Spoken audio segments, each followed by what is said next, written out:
أعوذ بالله من الشيطان الرجيم بسم الله الرحمن الرحيم يوم تأتي كل نفس فهغه ورځ چې رابشي هر یو نفس تجادلو چې جګړه بکوي عن نفسها د خپل طرفنا وتوفى او پوره به ورکړي شي كل نفس هر یو نفس ته ما عملت هغه څه چې د کړي وي وهم لا يظلمون او په دوی باندې به ظلم نشي کولی وضرب الله مثلا او بیانی الله تبارک وتعالى مثال قريتن د یو کلی کانت امنتن چې وو هغه په امن کې مطمئنتن او په اطمینان سره یاتیها رزقها راتلل با دیتا رزق د دوی رغدن په فراخی سره من کل مکان د هر زینا فکفرت نو ناشکری وکړه دغه کلی بانعم الله په نعمتونو د الله تبارک وتعالى فاذاقها الله پس اسکولو په دی باندې الله تبارک وتعالى لباس الجوع لباس جامع د لوګي والخوف او د یری بما كانوا يصنعون په سبب د هغه سوچ دوی وکول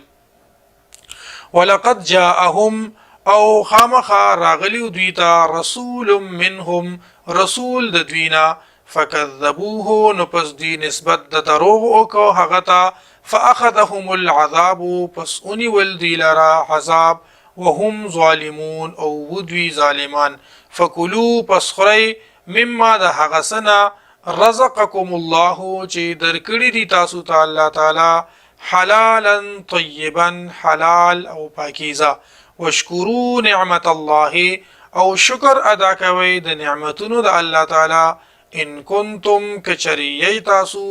ایاه تعبدون صرف د هغه عبادت کوونکی انما خبر داده بلندا حرم علیکم د حرام کړي دی پتا سو باندې المیتتا مردارا والدم او وینا ولحم الخنزير او غخد خنزير وما او هغه زناور او هل لغیر الله به چې نوم په اغستلی شوی یعنی په وخت د ذبح کې په نوم اغستلی شوی د غیر الله په دې سره فمن اضطر پس هغه څوک چې مجبور شي غیر باغن نافرمان نوي د سرکشي کوونکې نوي ولا عاد او نه د حد نه تیریدونکې وي فان الله غفور رحیم پس بشکا الله تبارک وتعالى بخون کې او رحم کون کې دی ولا تقولوا او تاسو موای لما هغه سیستا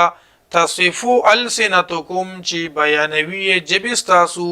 الكذب پدروغه هذا حلال چې دا حلال دی وهذا حرام او دا حرام دی لتفتروا د پاره د دې چې اوتړی تاسو علی الله په الله تبارک وتعالى باندې الكذب دروغ ان الذين بشك هغه کسان يفترون على الله چې دوی تړي په الله تعالی باندې الكذب دروغ لا يفلحون دوی ناکامیابیږي متاع قليل دا فائدہ لګدا ولهم او اشتري د دوی د پاره عذاب الیم عذاب درناک وعلى الذين هادوا او په هغه کسانو باندې چې يهوديان دي حرمنا حرام کړل مونږه ما هغه سو قصصنا عليك چې بیان کړی دي مونږه تا ته من قبل مخکله دینا وما ظلمناهم او مونږه ظلم نه دی کړی په دوی باندې